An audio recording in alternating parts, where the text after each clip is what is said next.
Live from Fargo and serving you on TV, online, and on the go. This is Valley News Live at 6. A delicate drive for many this afternoon. Water levels were up on many streets in the metro area, including 25th Street, after heavy rain rolled through. Good evening, everyone. Thanks so much for joining us tonight. It's been a wild several hours throughout southeastern North Dakota. Besides some street flooding with thunder and lightning here, we're on our way to the Lisbon area, where they too got heavy rain and strong winds. Let's begin with an update on the latest weather. Hutch is here for that. Hutch?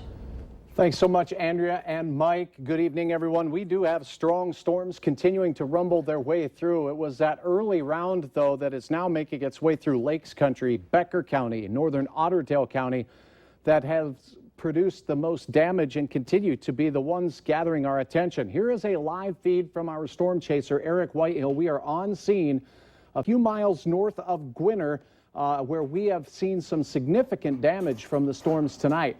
Winds toppling tractors, ripping apart barns, sheds, also snapping power poles along Highway 32 to the north of Gwinner. Here's a look at that latest radar. If you're in the Northern Valley, expect very gusty winds tonight, but heavy rain will be the primary problem, as has been the case for the last several days. The storms that are working their way through Lakes Country right now, northern Otterdale County, southern Becker County, seeing some significant potential from these storms in the way of gusty winds, 40 to 50 miles per hour, and now some hail returning to the scene here just to the south of Lida, off to the east of the Pelican Rapids area. These storms are moving off to the east as we loop them to the east-northeast at a clip of about 40 miles per hour. We also have storms that will be re-entering the Grand Forks area and the southern Red River Valley, now moving into western portions of Cass and Clay County, and one along the South Dakota border to keep our eyes on, moving through Sargent County now. This is where Eric Whitehill is at.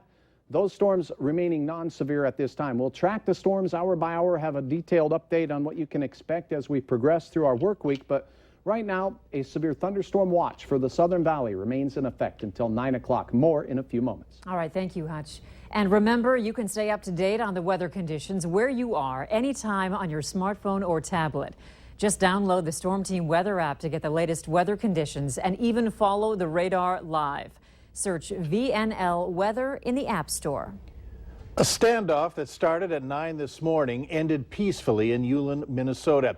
What started as a domestic dispute ended when authorities were able to negotiate with a man who was threatening to jump off the bridge. Officers shut down Highway 32 and detoured traffic to keep drivers away from the area. Valley News Team's Giovanna Simic was in Ulen and has more. Giovanna? It took authorities 6 hours to negotiate with the man who was sitting on this sledge, and as you can see, it is not very wide. Now, if you look over here, the drop is about 30 feet long, and the water down there is 3 to 4 feet deep with a bunch of rocks. Authorities did say that at one point the man did ask for some alcohol, but they refused to give it to him. Time, tired, emotions. It was stressful for him, it was stressful for us. Finally got the best of him, and he said enough is enough. As of right now, Clay County Sheriff's Office say the man is not being charged with anything, but they are still investigating. In Ulen, Giovanna Simic, Valley News Live. Clay County Sheriff's Office says they were confident the standoff would end peacefully, saying time was on their side. They did have lights ready to use if it went into the night. Schools have cracked down hard whenever there's a situation regarding weapons. There have been high-profile cases nationwide where students were kicked out for imitating guns with their fingers and being expelled for having a butter knife. Figuring out what a student's intent is when they bring a weapon to school is at the center of a new Minnesota Supreme Court opinion. Valley News Team's Bradford Eric explains. You know, when you say weapons, I think guns, I think knives, I think things like that, and I think that there should be no reason for those in schools. It was nearly 2 years ago that Alyssa Drescher was expelled from a southern Minnesota school district for bringing a knife to class. Her claim, she was helping her boyfriend do farm chores and forgot. Now, the state Supreme Court upholds an appeal saying the knife being in Drescher's locker did not put others, quote, into danger or peril of probable harm or loss. And now the decision is forcing schools to change statewide. I think that they're mainly an effective policy for schools to prevent student violence. Schools with zero tolerance policies are now going to have to investigate what a student intended to do by bringing that weapon. And their punishment is going to be based off of that. In Moorhead, the superintendent tells me they've not had a zero tolerance policy for years, instead relying on an administrator's discretion. They're needed. Do they work? Yes and no. Kids will be kids, or people will be kids, and they'll do what they're going to do. For DGF schools, their policy is similar to Moorhead's in that they will use an administrator's discretion, but their handbook says they do have a zero tolerance policy. In Moorhead, Bradford Eric, Valley News Live. The Minnesota Supreme Court's opinion does not apply to firearms. A situation involving a gun will still be viewed as unacceptable, resulting in immediate punishment. We have linked to the court's opinion on our website. Just click on this story at valleynewslive.com. The head of the Drug Enforcement Administration is in Fargo to talk about the Valley's opioid crisis. Chuck Rosenberg is the DEA's acting administrator and will be at tonight's Arms Wide Open seminar. It starts in about 25 minutes at Fargo South High School. Now, last week, Fargo Public Schools sent out a letter to parents and staff expressing concern about opioid use among students. They asked parents to be mindful and talk to their children about opioid use, and for staff members to report any suspicious behavior to their building principal.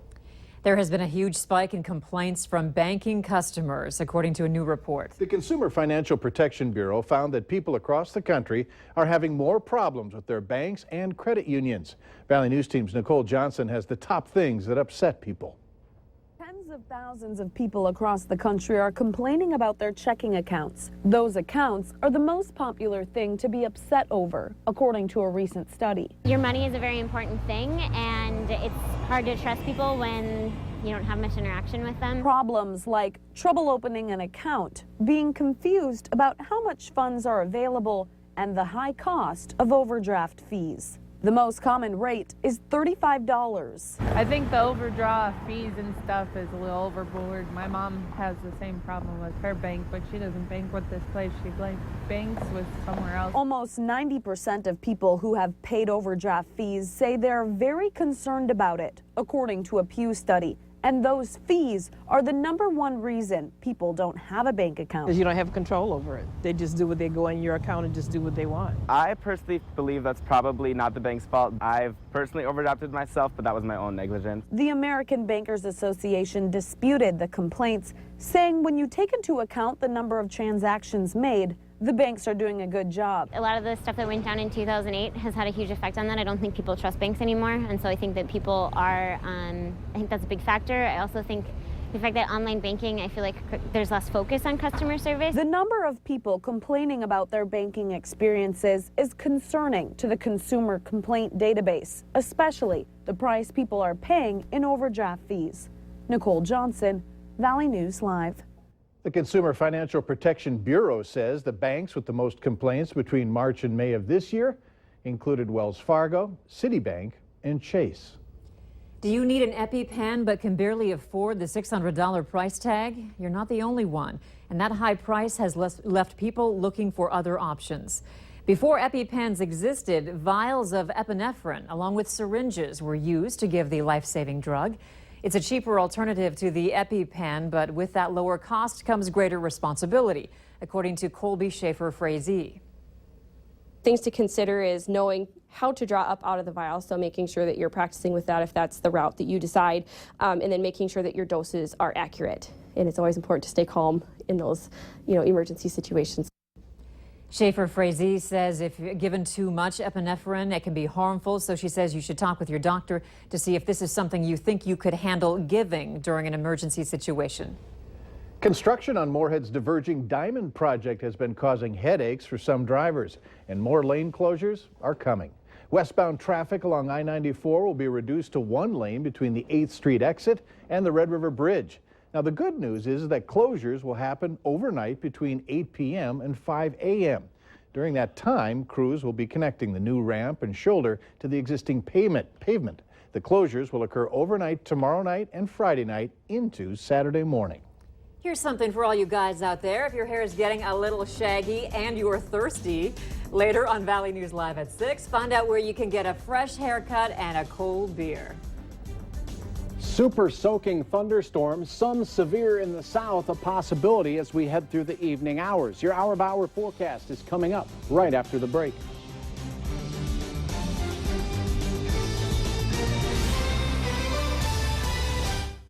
You're watching Valley News Live on TV, online, and on the go. Always on, wherever you are, whenever you need to know. Valley News Live.